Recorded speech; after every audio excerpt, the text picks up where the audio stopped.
tal amigos? ¿Cómo están? Nuevamente una edición más de Paradigmas, como siempre una producción de Cable Andino, con temas interesantes, temas siempre muy importantes para el quehacer, para el conocimiento, para las actividades humanas, para el pensamiento en general de la sociedad, de la cultura, los seres humanos, en fin.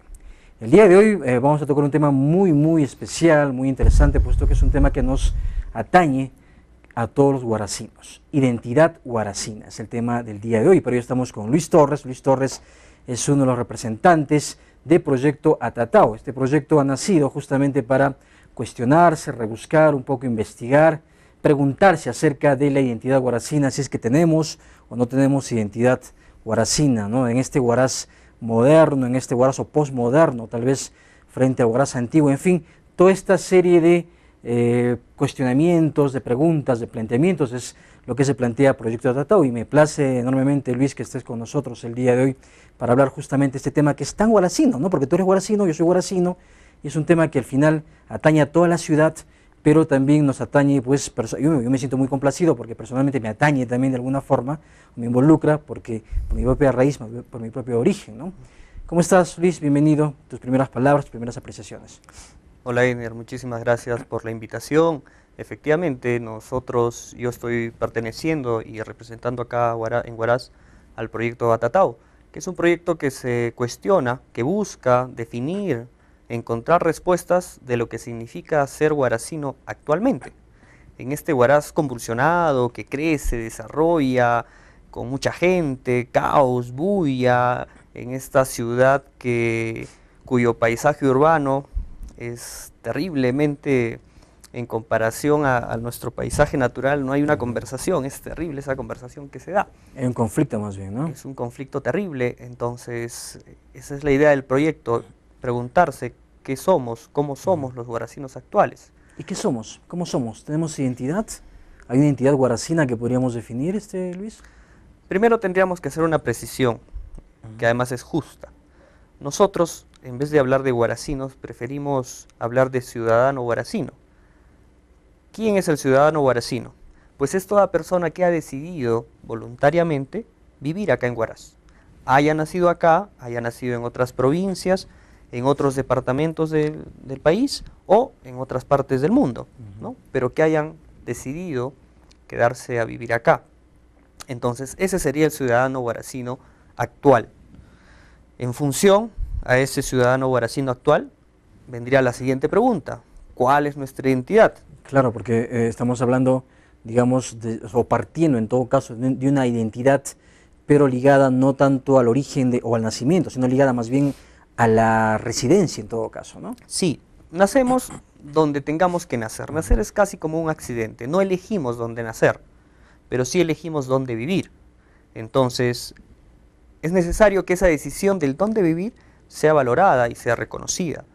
Ese discurso de ya no hay guaracinos acá y nos hemos llenado de extraños, a nosotros nos parece una declaración muy delicada y terrible, inadecuada, porque las personas que han decidido venir a vivir acá lo han hecho por algo, porque este lugar les gusta, han sentido cierta acogida, le han visto algún tipo de beneficio económico, cultural, etcétera, pero han decidido vivir acá y hay que reconocerlo, claro, y aceptarlo. Y en todos los procesos de inmigración, Luis, siempre han habido inmigrantes que han hecho mucho bien, ¿no? O sea, han habido inmigrantes en cualquier país, ¿no? En cualquier país que han traído cosas, que han traído cultura, o que de alguna forma han apostado, ¿no? Han apostado por las regiones nuevas que los acogen, ¿no? Sí, el proceso de esa suma es un sincretismo cultural. Ya el Perú ha pasado por un sincretismo, por ejemplo, religioso, cuando vinieron los españoles, conquistaron, y se dio esa fusión.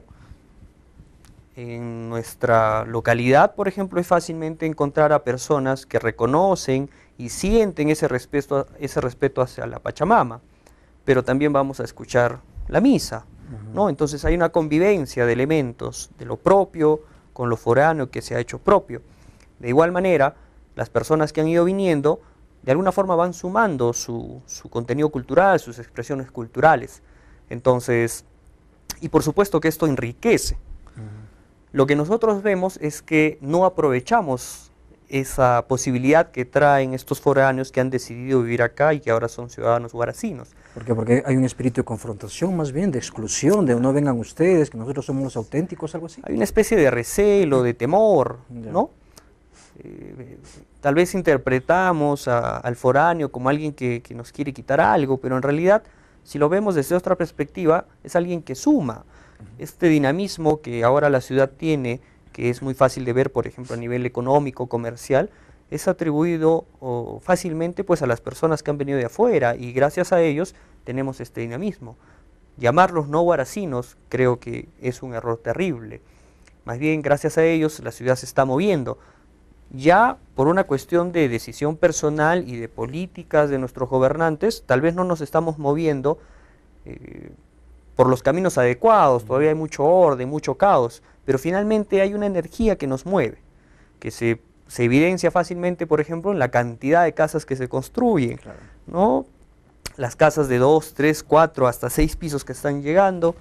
Entonces, no es una cuestión de ocio, no es una cuestión de procesos simples, sino más bien tiene que ver con anhelos profundos de las personas de progresar, de ser alguien, de ser reconocido, ¿no? Pero entonces entenderíamos, Luis, que la identidad guaracina es una especie de crisol, rompecabezas, una mezcla, digamos, o más bien ustedes lo han visto como una especie de estancos aislados, o de alguna forma supongo, la ciudad ha tenido mucha inmigración y supongo que tampoco no es muy sencillo identificar una identidad guaracina, ¿no? Actualmente, tal vez lo más adecuado sería hablar de identidades, claro, ¿no? Claro. Está la identidad de las personas que vivieron el terremoto, que añoran su Huaraz antiguo, están de aquellos que hemos nacido después del terremoto y que nos identificamos con esta ciudad, no con la terremoteada. Claro. Y están las personas, los migrantes que han venido a vivir acá. Tenemos arequipeños, cusqueños, huancaínos y de diferentes departamentos del país y de otros países, que entre ellos se juntan y siguen reproduciendo sus características o sus rasgos o expresiones culturales. Lo que no hemos hecho o lo que no se está dando es esa combinación, esa conversación, ese compartir. Entonces, lo adecuado sería hablar de identidades, ¿no? Como islotes medianamente separados, pero que finalmente están juntos. Nosotros consideramos que el logro de nuestra sociedad va a ser tender esos puentes, ¿no? Para poder llegar a una suerte de tránsito libre y comenzar a sentir que cada elemento, cada expresión cultural de estos diferentes grupos también de alguna forma comienza a ser nuestro, ¿no? Por ejemplo, a nivel gastronómico tenemos una serie de platos que son europeos que los consumimos acá, es más, que están utilizando ingredientes de la zona. Que acá son una mistura, ¿no? de ingredientes, exacto, ¿no? Entonces ya por ahí ya se va viendo una conversación algo tímida, porque es algo privado, muy limitado a ciertas áreas de la manifestación social, pero todavía no llega a ese discurso consciente, a esa búsqueda intencional de querer ver a dónde vamos o cómo nos reconfiguramos con todos los ciudadanos guaracinos actuales y cómo le damos un rostro renovado a esta ciudad y con ello pues un sentido de identidad maravillosamente amplio, diverso y rico, ¿no? Por esa naturaleza. ¿Por qué es necesario reconfigurar, ¿no? Porque es necesario, digamos, superar esa confrontación que de alguna forma nos mantiene todavía separados y es necesario superar eso hacia una especie de convivencia mejor, ¿no? Sí, además el proceso de Huaraz es interesantísimo. El 41 hay un aluvión, genera un impacto que nosotros que nacemos muchos años después no hemos sentido mucho el eco. En todo caso, el terremoto constituye una fractura a nivel social, familiar, económica, arquitectónica, de todo tipo, ¿no? Religiosa. Es un gran trauma social.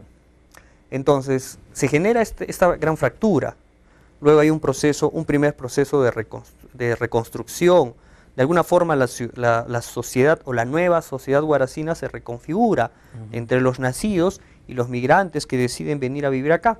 Es un proceso histórico, Luis, pero me gustaría que podamos enfocarlo más en profundidad y por eso necesitamos un poquito más de tiempo. Así que vamos a hacerlo, si te parece, después de una pausa comercial, amigos, a la cual entramos inmediatamente a continuación.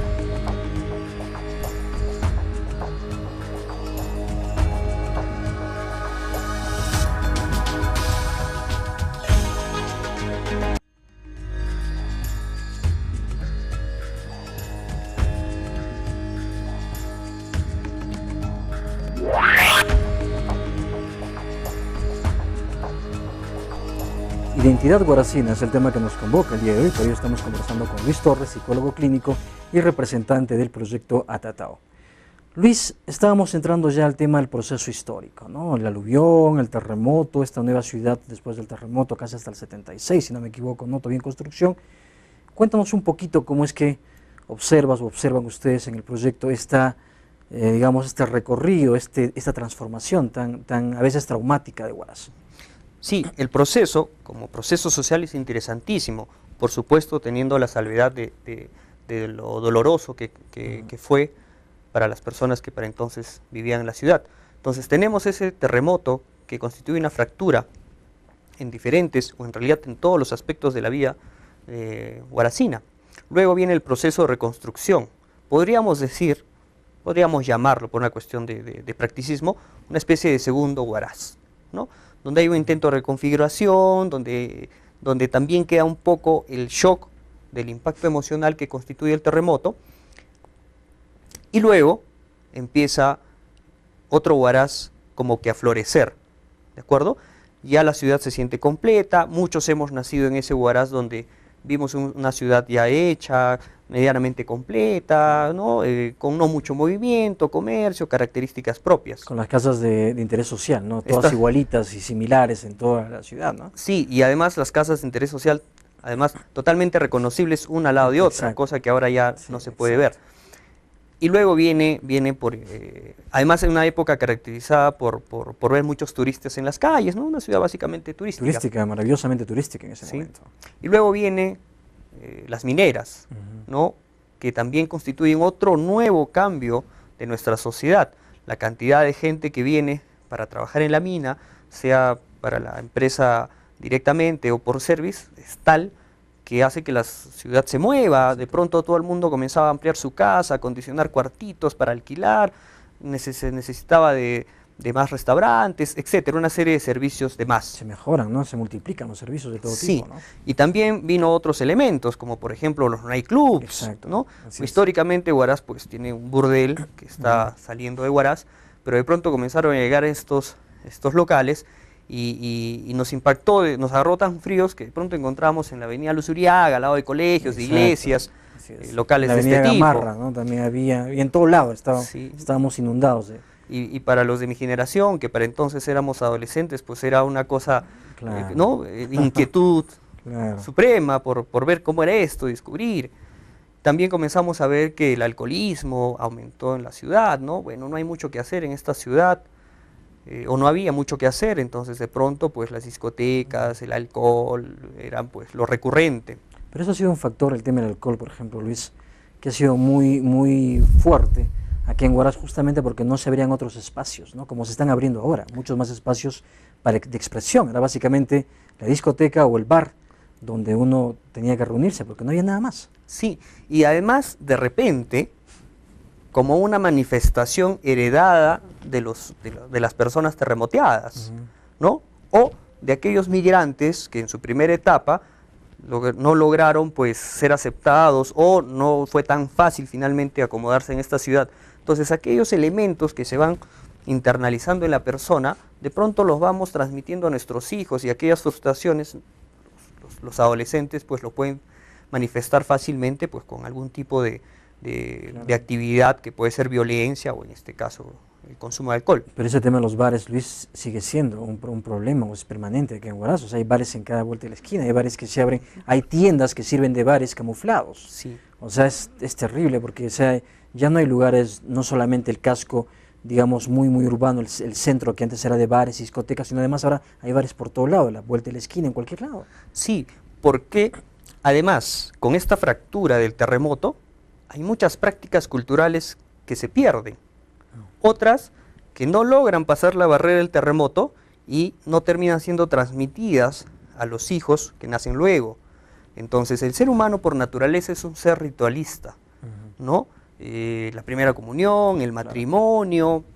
O incluso los propios rituales con los amigos, ¿no? O sea, efectivamente, entonces todo está ligado a la cuestión ritualista. Y es en los rituales donde uno puede transmitir, liberar esa energía, porque además nos ayuda a definir un sentido de pertenencia, un sentido de identidad propia. Claro, porque es lo simbólico finalmente lo que alimenta de alguna forma el espíritu humano, ¿no? Entonces, en la medida en que estos elementos no se dan, o son privados, o son limitados, la persona tiene que manifestar esa energía de alguna otra manera, y a veces esa energía se frustra, entonces nos lleva a algunas prácticas, como por ejemplo el consumo excesivo de alcohol, ¿no? En fin, entonces llegamos a esta etapa donde vienen las empresas mineras, y otra vez podríamos hablar de un tercer Huaraz, ¿no? Un tercer Huaraz que de pronto viene otro terremoto digamos, de dimensión social, económica, y nos vemos forzados a tener que adaptarnos un poco a la mala. Porque hay que tomar en cuenta, Luis, que al llegar las empresas mineras, no solamente llegaron las empresas mineras con el trabajo minero o de mineros o de empleados mineros trabajando para las mineras, sino además llegó el canon minero. Y el canon minero ha trastocado absolutamente todo en Huaraz, o sea, ha significado realmente un vuelco total a muchas cosas en Huaraz, ¿no? Sí. En Huaraz y en el Callejón de Huaylas en general. Sí, ¿no? y que se ha traducido en una enfermedad terrible que ahora es la corrupción. Exacto, que está enquistada en todos los niveles. Ha hecho metástasis, pero de manera terrible. Es un cáncer ya terminal casi. Sí, entonces, de alguna forma estamos intoxicados con esto. Y lo más terrible es que va pasando el tiempo y se va haciendo parte de nosotros. Y mientras el tiempo pase más, es más difícil sacarlo porque lo tomamos como propio. Yo leí justamente en esta publicación que han hecho ustedes, en esta revista, justamente que hablaban que si la Tatao, como manifestaban, uno lo ve y resulta que está complacido, no se preocupa, es porque de alguna forma está dentro ya, ¿no? Y claro, es un proceso de identificación, ¿no? O sea, se asume algo porque de alguna forma se acepta, ¿no? Sí, pues, ¿no? El soborno es la manera. Claro. Y no vemos otra, y eso es terrible. Luego de esta etapa, primera etapa de las mineras, incluso viene otra etapa más, que sería ya casi como un cuarto Huaraz, que ya es la explosión de la construcción en Huaraz. Las casas comienzan a demolerse para construir cada vez edificios más grandes, ¿no? Entonces ya empieza ese desarrollo desordenado, caótico. Nosotros en este proceso de construcción de la polifónica Tatao hemos hecho el experimento, hemos tratado de buscar un punto en Huaraz desde el cual no se vea una pared de ladrillos o una casa inconclusa. Ese punto no existe. De cualquier punto de la ciudad de Huaraz, a donde miramos, fácilmente vamos a encontrar una pared de ladrillo, fierro, cemento, casas inconclusas. Nos llama la atención que haya gente que diga que la ciudad es bonita. No hay manera de que sea bonita, ¿no? No hay manera. No. En verdad, en eso comparto absolutamente. Es una ciudad, en verdad, arquitectónicamente fea, horrible, sí. Caótica, sucia, sin un trazo, digamos, definido, sin un horizonte, sin una personalidad, en fin. Sí, entonces encontramos una ciudad que podríamos agarrar, hacer un experimento, sacar un segmento, un área de la ciudad y llevarlo a muchas otras ciudades y no sabríamos identificar si es Huaraz o no. Exacto. A diferencia de otras ciudades del país que son muy fácilmente identificables, ¿no? Nosotros vemos una foto y podemos decir, esto es, qué sé yo, Arequipa, esto es Cusco, etc. Entonces, cosa que no pasa con nuestra ciudad, ¿no? Entonces es necesario reconocer esa fealdad de nuestra ciudad, porque si no lo vemos no vamos a poder cambiar. Es como una persona, ¿no? Hay que saber reconocerse, identificar cuáles son nuestros defectos, nuestras virtudes, para potenciar lo bueno y mejorar lo que no nos agrada tanto en nosotros mismos. Claro, ¿no? primero tiene que verse para diagnosticarse y recién poder saber hacer algo, ¿no? Sí, entonces el proceso necesario que le toca vivir a nuestra sociedad ahora es mirarse, es reconocerse. De lo contrario vamos a seguir en ese crecimiento que no llega a ser desarrollo, porque el desarrollo implica una serie de elementos, otros factores. ¿no? Lo que vemos es puro crecimiento y sobre todo crecimiento a nivel de infraestructura, ¿no? El cemento pues crece acá como las plantas crecen en la selva. Entonces es necesario reflexionar un poco, identificar estos elementos, mirar nuestras casas y comenzar a pensar si nos gusta vivir así, si queremos una ciudad de este tipo. Es bueno reflexionar sobre eso, Luis. Vamos a hacerlo también nuevamente en extenso, pero vamos a hacerlo, amigos, luego de una breve pausa comercial a la cual entramos.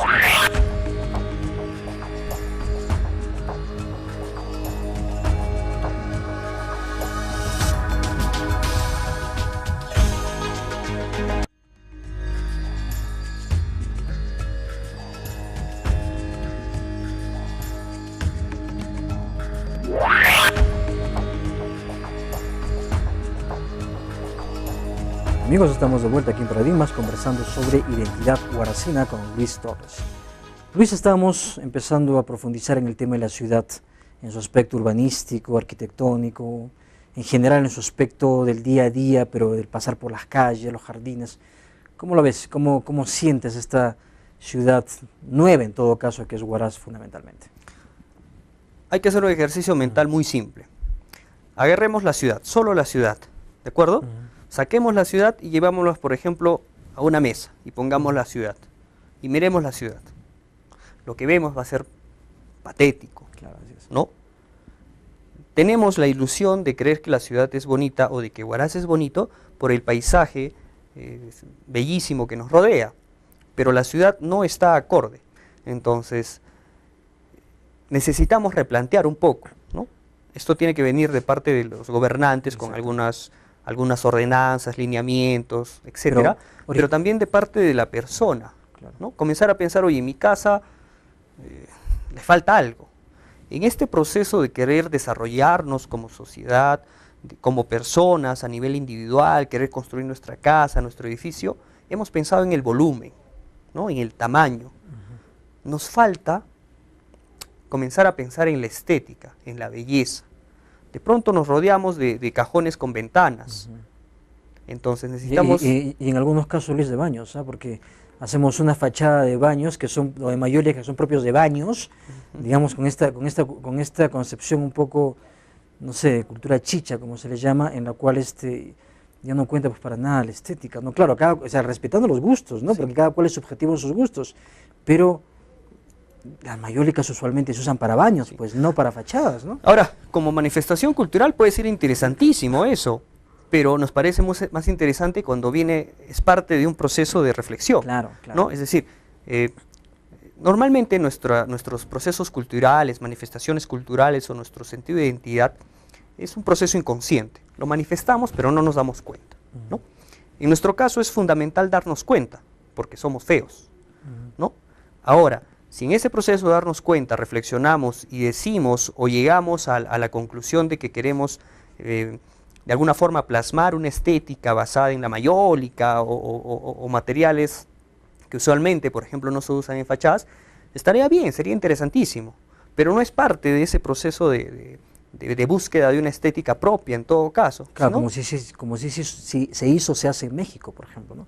México tiene ciudades que voluntariamente son muy coloridas, o sea, es una estética nueva, latinoamericana o muy mexicana, pero que es reflexionada, pues, es voluntaria, es analizada, es propuesta, ¿no? Sí, y eso es interesantísimo. Entonces, nuestra ciudad, que ahora es terrible, llena de ladrillos y cemento, si nosotros comenzáramos a pensar una estética en base al ladrillo, al fierro, podríamos hacer que el ladrillo, el fierro y el cemento tenga algún mensaje estético y podría ser interesante, pero lo que vemos es simplemente una construcción irracional, inconsciente. Entonces, desde esa lógica no llega a ser atractivo porque no pasa pues por la conceptualización o el deseo de querer transmitir algún tipo de mensaje. Pero cuando hablamos de ciudad, Luis, hablamos ya básicamente en el tema urbano, en el tema arquitectónico, de políticas, digamos, que vienen del gobierno local. O sea, eso es básico, ¿no? O sea, digamos, que reflejen de alguna manera el ordenamiento en la ciudad y de alguna forma también lo que la ciudad es como ciudad, o sea, como construcciones, ¿no? Sí, en nuestro país parece ser que los procesos sociales siempre están más adelante que los procesos de gobierno. De pronto vemos a un maravilloso barrio que es Chancayán, maravilloso por su historia, es un barrio nuevo, pero de pronto es grande, casi puede ser una pequeña ciudad en sí misma. Claro. Donde se han construido sus casas, sus callecitas, son pues una suerte de laberinto atractivo, ¿no? Entonces, esa falta de ordenamiento, esa falta de presencia de los gobernantes, no es impedimento para que los procesos sociales se den. Porque para el caso de Chancayán, por ejemplo, Luis, podría hacerse una cosa interesante, ¿no? O sea, podrían en verdad embellecerse Chancayán con sus callejuelas, con sus callecitas, con sus pasajes, y hacer algo lindo de Chancayán, sí, como se intentó hacer, por ejemplo, con José Olaya, que después se descuidó. Hubo una propuesta interesante que se intentó hacer, y José Olaya ahora, después de todo ese fortalecimiento del barrio, de la zona, sí, se dejó ahí, y se dejó a su suerte. Sí. Podría ser algo similar con Chancayán, ¿no? Sí. Irónicamente, somos tan feos, estamos tan mal organizados y construidos, que irónicamente somos una gran posibilidad de poder plasmar y hacer de nuestra ciudad la ciudad que querramos, porque el material está ahí. Si nuestra ciudad ya fuera bonita, estuviera terminada, ya poco podríamos hacer, ¿no? Tendríamos que resignarnos pues a ser herederos de lo que ya estuvo construido. Pero somos una ciudad que se está construyendo, una sociedad que se está reconfigurando. Entonces todavía tenemos muchas casas por construir, por terminar, muchas paredes por pintar. Entonces está la posibilidad abierta de poder hacer lo que querramos y tratar en ese intento de buscar, por supuesto, una ciudad atractiva o sui generis, interesante, algo así. Igual, como es el ejemplo de Chancayán, los otros sectores que bordean a la ciudad de Huaraz están creciendo también, igual el caso de Los Olivos, ¿no? Pero lo que falta es un concepto de cómo hago mi casa. Además que nuestras casas son copias de la costa, entonces de pronto nuestras casas son frías, captan mucha luz, de pronto empiezan a pasarse un poco la lluvia, el agua de la lluvia por el cemento, entonces tampoco hemos llegado a desarrollar un prototipo, un tipo de casa que se adapte a nuestra naturaleza, claro, a nuestro ambiente. Porque ¿no? pueden haber casas de doble agua y casas maravillosamente serranas y maravillosamente hermosas. Sí, y nuestro clima es frío, sobre todo en las noches. Entonces necesitamos un tipo de diseño que, por ejemplo, logre captar la luz del sol, el calor, y en la noche nuestras casas sean un poco más cálidas, ¿no? Entonces hay una serie de elementos que no los estamos pensando. Pero si los pensáramos sería interesantísimo, ¿no? Porque podríamos combinar este elemento que es el ladrillo, el cemento, que además nosotros consideramos que es un símbolo que le hemos atribuido el significado de progreso, pero que al momento de construir no transmitimos ese progreso que probablemente queremos de alguna forma alcanzar. Pero eso tiene que ver además con profesionales de la construcción o profesionales del diseño de construcción, arquitectos, que de alguna forma también lideren y se preocupen por plantear nuevas formas para Huaraz. Luis, por ejemplo, la ausencia de parques, de jardines, de áreas verdes es patética, también es preocupante. O sea, Huaraz debe ser una de las ciudades que tiene menos áreas verdes de todo el país. Tal vez el terremoto generó todo un proceso interno donde de alguna forma inconscientemente resolvimos la necesidad de defendernos de la naturaleza. Entonces dejamos de lado el adobe, pasamos al ladrillo, al cemento que tiene mayor dureza, y además pasamos al volumen, a lo grande. Es como que si soy más grande, menos me va a hacer la naturaleza o un terremoto, ¿de acuerdo? Pero en ese proceso también nos hemos peleado con lo verde, lo natural. Muchos de nuestros parques, que además son pocos, no tienen árboles. Entonces, al mediodía ir y sentarse en el parque, pues es imposible porque el sol es muy fuerte, ¿no? Entonces, no tenemos ese verdor. Las casas no tienen muchas plantas. Los que cuentan con jardines sistemáticamente están sacando el jardín y están ampliando alguna estructura. Están quedando sin jardín y están haciendo un bloque más de concreto, ¿no?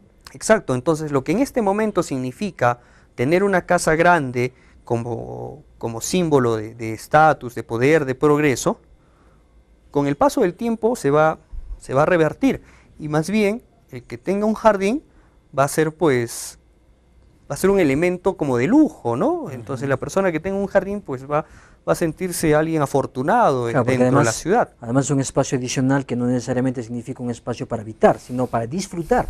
O sea, digamos, un espacio que le brinda a uno placer y le brinda, digamos, cuidado, le brinda contacto con la naturaleza, no solamente es un cobijo, ¿no? Sí, el solo hecho de tener plantas y cuidarlas se relaciona, hay investigaciones científicas que han visto el beneficio de, por ejemplo, tener plantas y cuidarlas, hace que la persona esté más relajada, ¿no? Se libere de ciertas tensiones, entonces nos genera otro espacio interno agradable. Por eso, por ejemplo, es que la jardinería es una actividad tan terapéutica. Vamos a hablar un poquito más de ese tema, Luis, y vamos a profundizar más bien ya en el otro, en el aspecto más intangible, o sea, en el arte, en la cultura, en las manifestaciones, las expresiones de Huaraz. Identidad huarazina es el tema que estamos tocando el día de hoy, amigos. Volvemos luego de una breve pausa.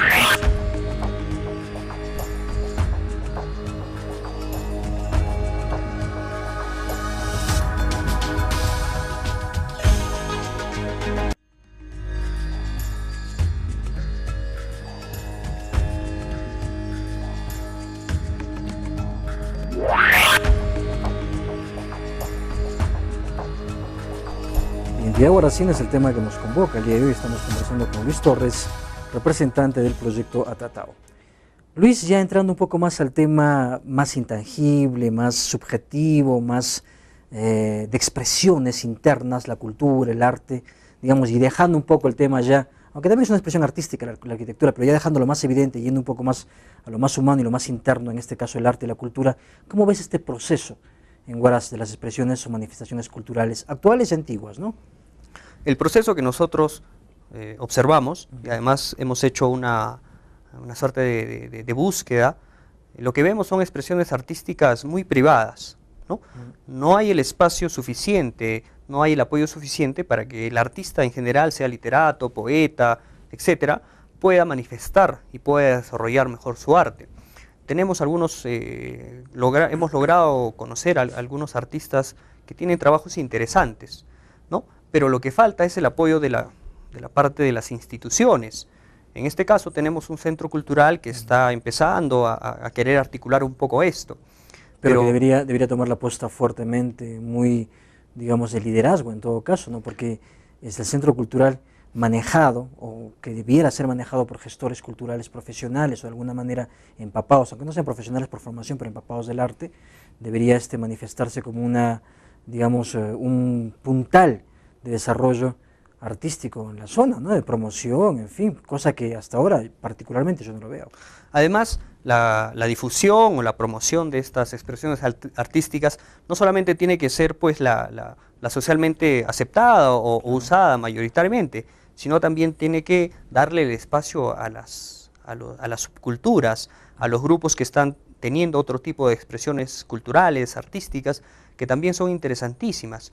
Entonces, no solamente hay que enfocarnos a la parte de folclore, a lo más tradicional, sino también a lo que en este momento se puede observar en Huaraz. Hay una serie de grupos, por ejemplo, de rock, hip hop, tipos de danza, otro tipo de poesía, etcétera, ¿no? Claro, que son de alguna manera alternativos o posmodernos o contemporáneos y que necesitan sus espacios, ¿no? Sí, y que además están tomando en cuenta ciertos elementos culturales propios de acá. Entonces ya hay una característica que transmiten como algo propio de este lugar. Entonces por ese lado es interesante. Y más bien están implementando espacios privados que están fomentando, por ejemplo, estas disciplinas como Terpsícore, por ejemplo, la escuela de danzas nueva que existe aquí en Huaraz, u otros espacios también de manifestación de este tipo, ¿no? Pero no, yo incido nuevamente en el rol que debiera tener el centro cultural en este desarrollo cultural y artístico, ¿no? Sí, en la medida en que esos espacios no se den, se van a crear otros espacios,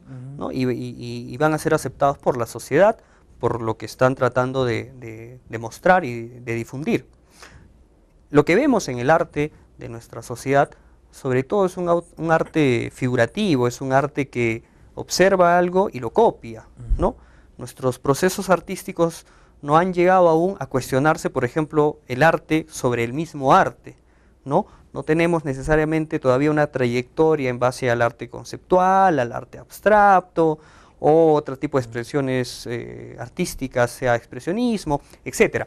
Entonces, nosotros atribuimos esto a la poca difusión, a los pocos espacios, a la poca inversión de nuestra sociedad en las manifestaciones artísticas.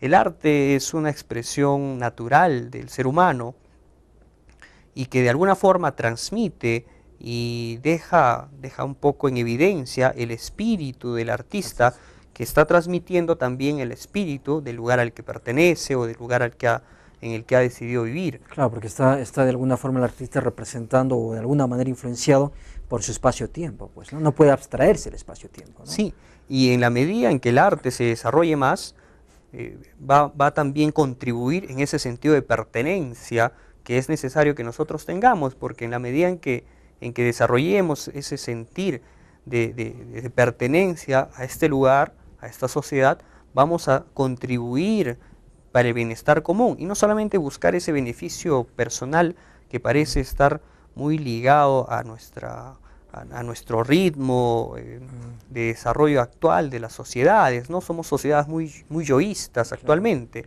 Y además, digamos, no ver el arte solamente como una especie de lucro, ¿no? Las manifestaciones, porque hasta ahora, digamos, todas las manifestaciones culturales que se ven en espacios, digamos, públicos y privados, son manifestaciones que buscan un lucro directo con el arte, pero no generan espacios, digamos, o circuitos culturales que puedan hacer de esa manifestación algo más rico. Ejemplo, se trae a una persona al centro cultural, supongamos un cantante folclórico, pero se deja ahí, se coge el dinero, se gana bien, etcétera, y no se sabe a dónde se va ese dinero, o en todo caso, por qué no se retribuye a las personas que trabajan allí, pero tampoco se crean circuitos culturales, porque ese artista que vino podría dar, por ejemplo, una charla sobre su folclore, una charla, una ponencia, una conferencia, se podría generar un texto, muchas cosas se podrían hacer, pero no se están haciendo.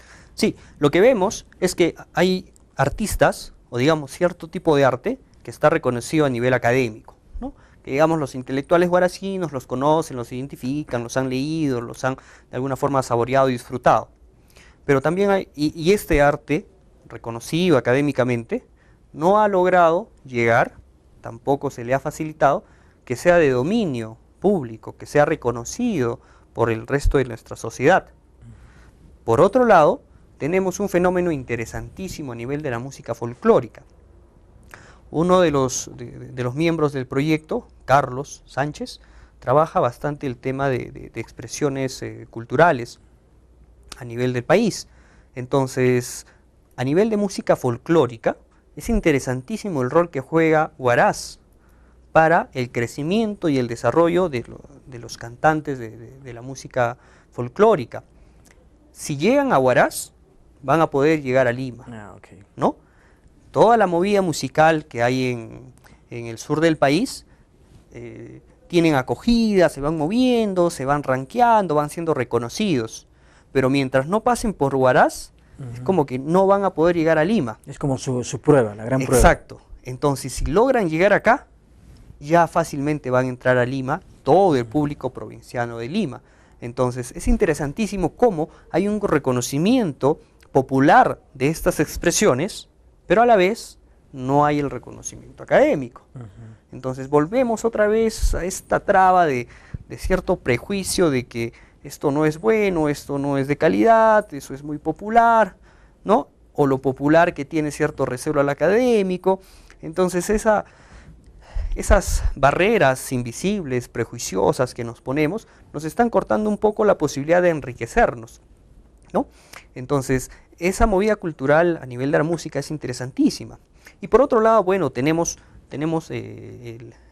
estas expresiones culturales, artísticas también, que están muy ligadas a nuestras fiestas, a nuestras, sea por ejemplo carnavales, Semana Santa, fiestas patrias, una serie de espacios donde podemos transmitir cierto grado de propuesta artística, todavía muy precaria, muy limitada, ¿no? Todavía sin ese espacio donde hay que sentarse a pensar, a reflexionar y tratar de hacer propuestas que nutran y enriquezcan estas expresiones. Pero además también hay una propuesta callejera, ¿no? O sea, porque hay una propuesta de tomar las calles. Ya han habido algunos intentos, por ejemplo, se pintan paredes, se toman las calles, todavía muy tímidos y que necesitan de alguna manera de fortalecerse, de promoverse, pero hay, ¿no? Por lo menos ya Huaraz está empezando a darse cuenta que las calles pueden ser un espacio, digamos, de arte, ¿no? Sí, el proyecto Atatao, en el mes de julio del año pasado, junto a la Casa Purush, promocionamos una primera muralización. Invitamos muralistas, artistas de Lima, porque acá no logramos encontrar, y hicimos todos los trabajos necesarios para que se pinten muros, se pinten paredes. Claro, los he visto, ¿no? los he visto. Y hace 2 meses atrás, más o menos en el mes de octubre del año pasado, se hizo una segunda muralización. El tema o la búsqueda, la propuesta era la siguiente: reflexionar sobre nuestras paredes. Huaraz, que tiene tantas paredes abandonadas, olvidadas feas, ¿no? y feas sobre todo, pueden ser una suerte de lienzos, lienzos donde podemos de alguna forma expresar algún tipo de arte, plasmar algún tipo de arte. Entonces nuestras paredes ya no solamente vale por la pared, por la cuestión de límite, de frontera entre nuestra casa y la calle, sino comienza a tener un valor artístico. Entonces nuestra ciudad, que no hay recorridos turísticos dentro de la ciudad porque básicamente no hay mucho que ver o prácticamente nada, y lo poco que hay está algo abandonado. Entonces hacer de la ciudad un corredor artístico, una galería de arte abierta, es un juego mental que nosotros ensayamos, nos divierte esa posibilidad y además ya lo hemos intentado y nos gusta, Claro. y sería interesantísimo, ¿no? O en todo caso rescatar, digamos, lo que podamos rescatar de la ciudad y reconvertirla al arte, ¿no? Que sería algo que se puede hacer. Amigos, estamos conversando con Luis Torres, estamos de vuelta en unos breves minutos después de una breve pausa.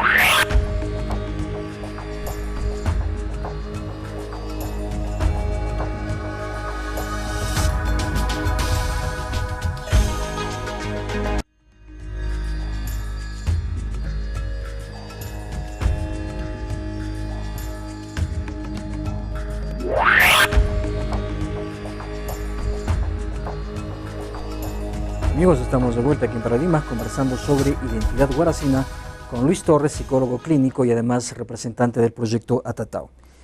Luis, Huaraz era, no sé si es todavía, pero por lo menos en mi recuerdo de joven, era una ciudad turística. Era una maravilla porque yo de alguna manera recuerdo que tenía muchos amigos de fuera, extranjeros, la mayoría europeos, con los cuales, con algunos de ellos, me iba a tomar unos cafecitos, era casi una tradición. Claro, muy europeizada, obviamente, pero traía de Europa, de París, etcétera. Pero era casi algo especial, ¿no? Era muchos circuitos turísticos, cafés, etcétera, zonas muy identificables en las cuales uno podía conversar. Eso fue reemplazado de alguna manera por el alcohol y por este crecimiento caótico. ¿Qué pasó con el turismo? ¿Qué pasó con el turista? ¿Qué sucede ahora? El turista mismo ha ido cambiando. Hay los que trabajan en turismo manifiestan que el turista antiguo, por ejemplo de los 80, los 90, era un mejor turista, ¿no? Más pagador, más consciente, hasta cierto punto tal vez más culto. El turista actual parece que ha aprendido un poco las artimañas peruanas y comienza a regatear, a pedir mapas mapas en fotocopia, ¿no? Hoteles muy baratos. No está pidiendo, parece, una calidad en el servicio, simplemente satisfacer su demanda concreta, que debe ser conocer algún lugar. Pero además de eso, nuestra ciudad tampoco ha buscado servir, generar nuevos elementos que puedan cumplir o satisfacer mejores demandas también. Hablando del mismo ciudadano guaracino, el mismo ciudadano guaracino no tiene dónde ir en la ciudad, ¿no? Salvo la plaza o otro parque que sí tiene árboles y tiene algo de sombra, dentro de la ciudad no hay muchos lugares que uno pueda visitar y de alguna forma enriquecerse, sea a nivel visual, cultural, emocional, etc. Entonces, como guaracinos no tenemos eso, ¿no? Los turistas que vienen llegan a Huaraz básicamente para salir de Huaraz, ¿no? Huaraz es básicamente un hotel, llegan para dormir, porque en el día se van a otras ciudades, a otros pueblos del callejón o en todo caso a la montaña. El turista nacional joven viene acá para embriagarse, no conoce nada. Una ciudad tipo evasión, una ciudad donde se evade. Ajá, bebe, va a salir en las noches, va a las discotecas, se embriaga y por el día duerme y bueno, por ahí que almuerza algo. El turista que busca hacer algo de montaña llega a Huaraz para irse a la montaña. Algunos se quedan en la ciudad para aclimatarse un poco con el clima, pero no es porque necesariamente quieran estar acá. De hecho, si se les da a escoger, muchos de ellos expresan que preferirían irse al campo, porque Huaraz pues no es una ciudad tranquila, acogedora, es bulliciosa, desordenada, caótica, etc. Entonces no tenemos dentro de la ciudad un circuito turístico. Claro, como se lo tiene Arequipa, bueno, Cusco ni qué decir, Trujillo, Chiclayo y otras grandes ciudades, ¿no? Huaraz no tiene... Ahora, la posibilidad que tenemos también está ahí. Tenemos estas ruinas de Pumacayán por recuperar, lo cual simbólicamente sería interesantísimo porque sería el ícono del nuevo Huaraz, del Huaraz que es ahora, ¿no? De alguna forma recuperar estas ruinas de Pumacayán sería casi como construirla en realidad y muy fácilmente nos ligaríamos como algo que nos pertenece a nosotros. De ahí nomás está la Iglesia de la Soledad, que por su simbolismo y su significado a nivel religioso y de expresión cultural es riquísimo. Más arribita tenemos José Olaya y un poco bajando la casa del Cholo Mesa, ¿no? Entonces ahí nomás hay elementos que pueden ser recuperados, ¿no? Bueno, tenemos el museo que no es muy grande, es pequeño, En fin, no hay muchos atractivos. Necesitamos trabajar y reconceptualizar el valor de tener un río que atraviesa la ciudad. Sí. Es maravilloso. La vez pasada hacíamos un recorrido por el río y al fondo, para el lado de Centenario, cerca a un mirador, hemos encontrado un pequeño jardín de no más de 10 metros de largo, escondidito, pero un jardín muy bonito, muy cuidado, muy atractivo. Si eso se pudiera alargar a ambas riberas del río, y si se pudiera lograr eso también en el río Santa, sería interesantísimo. Sería la convivencia perfecta entre naturaleza y ciudad, ¿no? Pero en todo caso, Luis, sí hay cosas que se pueden hacer, ¿no? Estamos llegando casi al final del programa. Me gustaría tus últimas reflexiones ya para cerrar este lindo programa del día de hoy que nos atañe directamente y nos involucra tanto a ti como a mí, a toda una teleaudiencia enorme de ciudadanos de Huaraz y por supuesto Callejón de Huaylas también por extensión, la entidad huaracina. Tus últimas reflexiones respecto a este bonito tema. Antes que nada, agradecerte por la invitación y la invitación también es para todas las personas comenzar a pensarnos como ciudadanos huaracinos. Hayamos nacido en el lugar en el que hayamos nacido. Eso tiene ya una segunda importancia. Pero necesitamos pensar en términos de ciudadano huaracino, pensar en nuestra ciudad, mirar, aceptar nuestro atatau, ¿no? Para comenzar a buscar, a anhelar un añañau, claro, una cosa lindo, bonita, ¿no? Agradable, satisfactoria, algo que nos haga sentir orgullosos y que nos posicione además a nivel nacional. Esta búsqueda de identidad probablemente, y con ciertos datos, cierta información que tenemos, es un drama también a nivel nacional y hasta sudamericano, como nos lo ha sugerido el profesor Marcos Yauri Montero cuando conversamos con él. Pero en todo caso, necesitamos empezar a pensar, para empezar a definir qué es lo que somos nosotros, cuál es nuestra identidad, ¿no? Desde la plataforma de la conversación, el diálogo, la tolerancia y la aceptación. Que es algo fundamental, ¿no? Luis, quiero agradecerte nuevamente por haber estado el día de hoy conversando sobre este maravilloso tema como es la identidad huaracina y por supuesto, amigos, ustedes agradecer su enorme teleaudiencia que cada semana nos acompaña. Por supuesto, también recordarles el correo de Paradigmas, paradigmastv@gmail.com y agradecer finalmente al equipo de producción de Cable Andino que hace posible la realización de este programa. Nada más para nosotros para el día de hoy y será pues hasta una siguiente oportunidad. Hasta entonces, amigos, muchas gracias.